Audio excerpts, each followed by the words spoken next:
ನಮಸ್ಕಾರ ರೀ ಸೌಕರ್ ಮಂದಿ ಹೆಂಗದಿರಿ. ಈ ವಿಡಿಯೋದಲ್ಲಿ ನಾನು ನಿಮಗೊಂದು ಗುಡ್ ನ್ಯೂಸ್ ತೊಗೊಂಬಂದೇನ್ರಿ. ಯಾರಿಗಪ್ಪ ಅಂತಂದ್ರೆ ನಮ್ಮ nursing JNM nursing BSc nursing complete ಆದವ್ರಿಗೆ ಮತ್ತು ಡಿಪ್ಲೊಮಾ ಫಾರ್ಮಸಿ ಅಥವಾ ಬಿ ಫಾರ್ಮಸಿ ಕಂಪ್ಲೀಟ್ ಆದವರಿಗೆ ಅತಿ ಬೇಗನೆ ನಿಮಗೆ ಗೌರ್ಮೆಂಟ್ ಜಾಬ್ಗಳನ್ನು ಕರೆಯಾಕುಂತಾರಿ. ಎದರ ಮುಖಾಂತರಪ್ಪ ಅಂತಂದ್ರೆ KE ಮೂಲಕ. ಇವತ್ತು ಬೆಳಿಗ್ಗೆ ನರ್ಸಿಂಗ್ ಮತ್ತು ಫಾರ್ಮಸಿ ನೇಮಕಾತಿ ಅಂತೇಳಿ ಒಂದು ಲಿಂಕ್ ಅನ್ನು ಅಪ್ಡೇಟ್ ಮಾಡ್ಯಾರಿ. ಇವತ್ತು ಬೆಳಿಗ್ಗೆ ಅಪ್ಡೇಟ್ ಮಾಡ್ಯಾರ. ಅದರೊಳಗಡೆ ಇನ್ನೂ ಮಾಹಿತಿ ಅಪ್ಡೇಟ್ ಆಗಬೇಕಾಗೈತಿ. ಆದರೆ ಎನಿ ಟೈಮ್ ಇವತ್ತಿಂದ ಕೌಂಟ್ ಡೌನ್ ಸ್ಟಾರ್ಟ್ ಆಯಿತು ನಿಮಗಳಿಗೆ ಗೌರ್ಮೆಂಟ್ ಜಾಬನ್ನು ಕಾಲ್ಫರ್ ಮಾಡಲಿಕ್ಕೆ.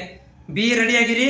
ನರ್ಸಿಂಗ್ ಮಾಡಿದವರು ಮತ್ತು ಫಾರ್ಮಸಿ ಕೋರ್ಸ್ಗಳನ್ನು ಮಾಡಿರುವಂಥ ಅಭ್ಯರ್ಥಿಗಳು ರೆಡಿ ಆಗಿರಪ್ಪ. ನಿಮ್ಮ ಸಲುವಾಗಿ ಗೌರ್ಮೆಂಟ್ ಜಾಬ್ಗಳು ಅತಿ ಬೇಗನೆ ಬರುವುದಾವು.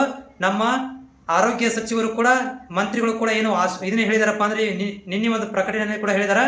ನಾವು KE ಮೂಲಕ 1,500ದಿಂದ 3,000 ತನಕ ಇದನ್ನುಗಳನ್ನು ಮೆಡಿಕಲ್ ಅಂದರೆ ವೈದ್ಯಕೀಯ ಹುದ್ದೆಗಳನ್ನು ಭರ್ತಿ ಮಾಡ್ಕೊಳಕುಂತೇವಿ ಅಂತ ಹೇಳಿದಾರ. ಸೊ ಅದು ಪರಿಣಾಮವಾಗಿ KE ಒಳಗಡೆ ಇವತ್ತು ಒಂದು ಲಿಂಕ್ ಅಪ್ಡೇಟ್ ಮಾಡ್ಯಾರ. ನರ್ಸಿಂಗ್ ಮತ್ತು ಫಾರ್ಮಸಿಯ ನೇಮಕಾತಿ ಅಂತೇಳಿ ಅತಿ ಬೇಗನೆ ಬೇರೆ ಕೋರ್ಸ್ಗಳಿಗೂ ಕೂಡ ನೇಮಕಾತಿ ಅನೌನ್ಸ್ಮೆಂಟ್ ಆಗ್ಬೋದು. ಬಟ್ ಇದು ಗುಡ್ ನ್ಯೂಸ್ ಅಂತೇಳಿ ನಿಮ್ಮ ಜೊತೆಗೆ ಶೇರ್ ಮಾಡ್ಕೊಳಕುಂತೇನೆ. ಈ ರೀತಿಯಾದಂತಹ ಗೌರ್ಮೆಂಟ್ ಜಾಬ್ಗಳ ಅಪ್ಡೇಟ್ ಇರ್ಬೋದು ಮತ್ತು ಬೇರೆ ಬೇರೆ ಅಡ್ಮಿಷನ್ ಅಪ್ಡೇಟ್ ಇರ್ಬೋದು, ಇವುಗಳಿಗೆ ನಮ್ಮ ಚಾನಲ್ ಫಾಲೋ ಮಾಡಿ ಸಪೋರ್ಟ್ ಮಾಡೋದನ್ನು ಕೂಡ ಮರಿಬೇಡ್ರಿ. ನಮಸ್ಕಾರ ರೀ.